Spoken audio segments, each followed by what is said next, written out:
If you want to talk about successful sports in Malaysia, you have to get yourself down to a bowling alley. Malaysia Bowling has delivered a podium finish or a gold in pretty much every tournament that they've entered in over the last 2 decades. What could be behind such success? As we found out when we met up with the national bowling squad, it's all about teamwork and morale. It's an undeniable fact, backed up by the stats. The Malaysian national bowling squad have always got the job done. 13 medals at the 2007 SEA Games, 14 medals at the 2011 Palembang Games, and another 10 this year in Singapore. The critics might say it was lesser medals this time round, but it kept the double-figure average and saw a nice and balanced return from both the men's and women's teams. We have been as successful as we have been in the last 40 years. No difference. Except that the SEA Games, which just came on, has highlighted our somewhat dominance in this area. In the SEA Games, as you know, we won 5 golds, the maximum number, and we were also the #1 country in the SEA Games in terms of total medals won. Singapore came a close second with 4 golds.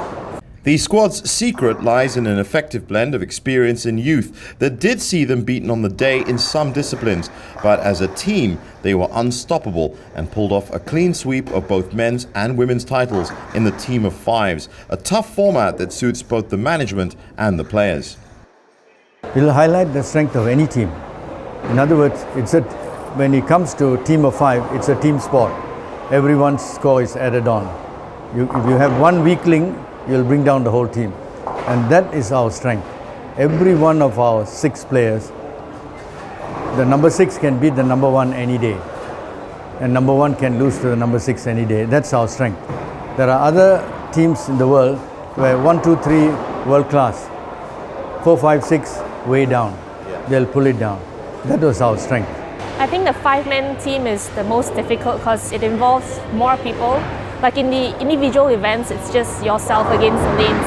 But once it comes to doubles, trios and team, there's more people involved, and the chemistry it needs to click, and that you need teamwork and support.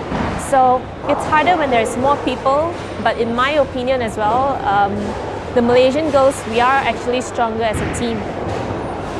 So we love the team of 5, we look forward to it, and we always want to win team gold.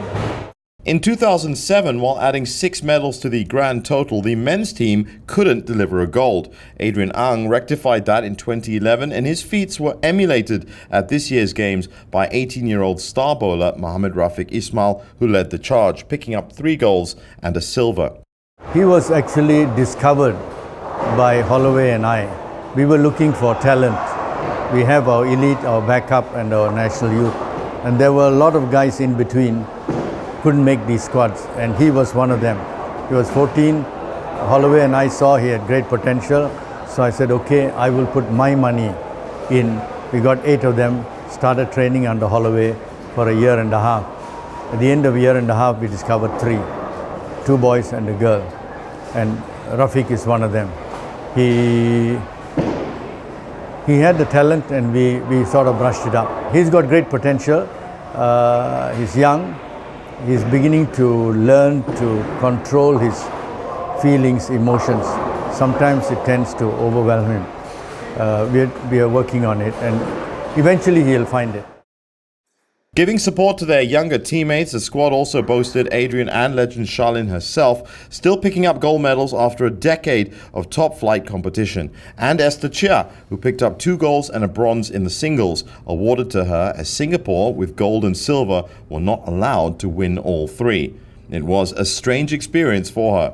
I didn't know I won a bronze because I thought I came in 3rd. I know I was fighting for the gold coming the last game, so I thought because I didn't finish high enough, so I thought I came in 3rd. But eventually I actually found out I was 4th, and I was awarded the 3rd position. So it was kind of a little bit disappointing because I thought I won it by merit.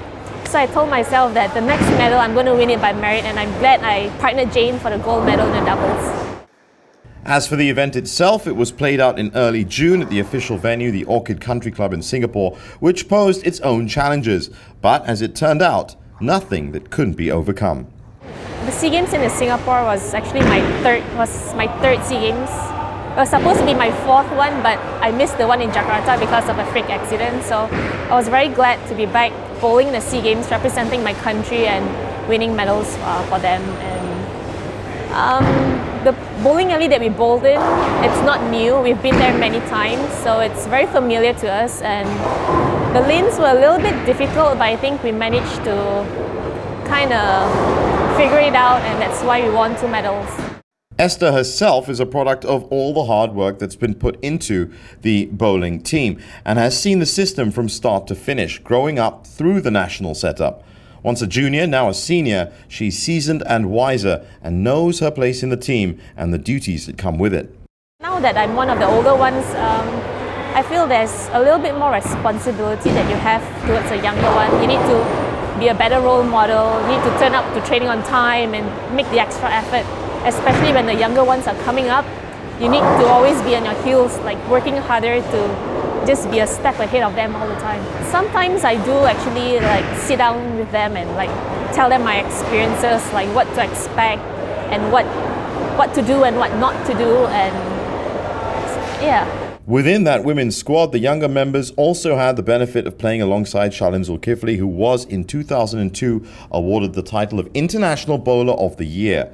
With countless medals and titles to her name over a 15-year career, she is invaluable. And according to the president, her fire for bowling still burns as bright as ever. She started off at the age of 14, same like Rafiq, winning titles. And she has continued. She's now 37. She's got a bit of injury problems.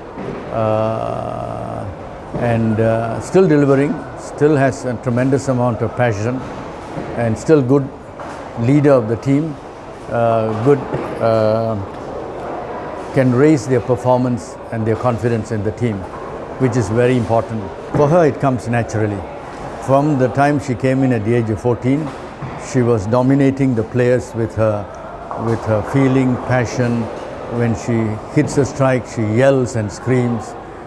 Sometimes it distracts the opponents to our advantage.